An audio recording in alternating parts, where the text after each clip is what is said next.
Joining me now is filmmaker and journalist Ami Horowitz. Now, former chief of the US Border Patrol has revealed on 60 Minutes just how little the Biden administration cares about protecting Americans from illegal immigrants. Have a look. I've never had one conversation with the president or the vice president for that matter. And so I was the chief of the Border Patrol. I commanded 21,000 people. That's a problem. Ami, Joe Biden has time to talk to Insta influencers. He's got time to have late night TV hosts hanging out with him and getting ice cream. And of course, as VP, he was talking to Hunter Biden's many foreign business associates, but he cannot talk to the chief of the US Border Patrol during the worst immigration crisis the country has seen? Yeah, he not only didn't talk to the current head of the Border Patrol, he didn't talk to the past head of the Border Patrol either. And not just him, but don't forget, Harris, by the way, is the head. She's the border czar. This is her job. This is what she's supposed to do for a living. But remember, she's also never been to Europe, right? This is the doubling down of the administration on a failed policy that's not only a failed policy for the country, but is going to bite him in the behind, because this has become one of the most important issues in this election. Yet even though he knows that, even though all the polls are telling him that, for some bizarre reason, he keeps doubling down on this insanity. And by the way, he doesn't have to look very far for another example in the Democratic Party.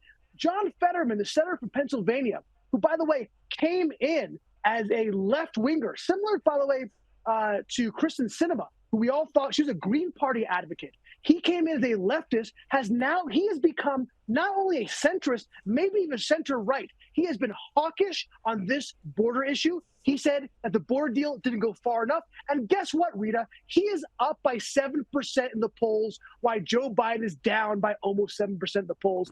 Maybe he should learn something from someone in his own party. Maybe he should have a stroke. No, I'm kidding. I'm joking. Bad joke. It's a bad joke, but you're right. John Fetterman went into hospital and he seems to have emerged a different man, a different politician.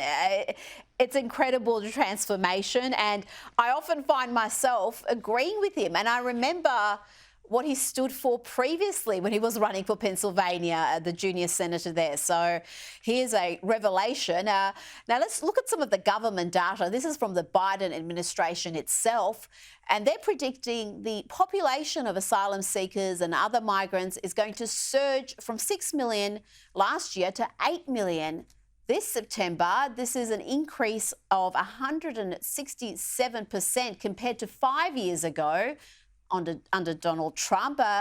Ami, this is going to be the top election issue. There's so many other issues, but I think this is going to be the number one issue. And at the same time, you've got states like California adding to this problem. A new bill introduced in California will allow illegal immigrants to qualify as first home buyers, able to access the state's zero down, no payment home loan scheme, where they can get a loan of up to 20% of the price of a house, with that loan not accruing interest or requiring monthly payments. I don't know which insanity to start with first, Rita, but let's begin with the 8 million people. 8 million asylum seekers inside the United States. Again, just in the last 5 years. This is not the total number, right? That's 2.5% of the U.S. population, to put it in context, right? And again, what they're trying to do is make it. They have loosened what it takes to become an asylum seeker, right? This is what they've done to be a magnet for people to come to this country. And again, you have to. I think people in Australia don't really, even people in this country, don't fully understand what happens when you cross the border, and not when you get through and are not caught. When you are actually caught, they didn't give you a notice for when to come back, which could be up to 10 years from that day. Now, do they come back? Of course they're not going to come back. Why would they come back? And so, of course, yeah, they could be technically asylum seekers, but they're not going to be deported, not under this administration, for sure. And talking about the home loan they're giving, this is a home loan, to be clear. This is not a home loan given just to illegal immigrants. It's a home loan that is essentially free of interest to anybody who can't afford a home, which, by the way, in and of itself, just doesn't make any economic sense for a state like California, but let's leave that aside. But they're allowing illegals to be part of this scheme. It is unbelievable to me, even for a state like California. Yet you want to ask why they're coming across the country. It's not because, like they say, the Biden administration, because of climate change, right? They're doing it because, of course, wouldn't you, Rita? Wouldn't you want to go to a place you can get a free home loan? Of course you would. That's what's bringing them here. That's why we have 8 million asylum seekers.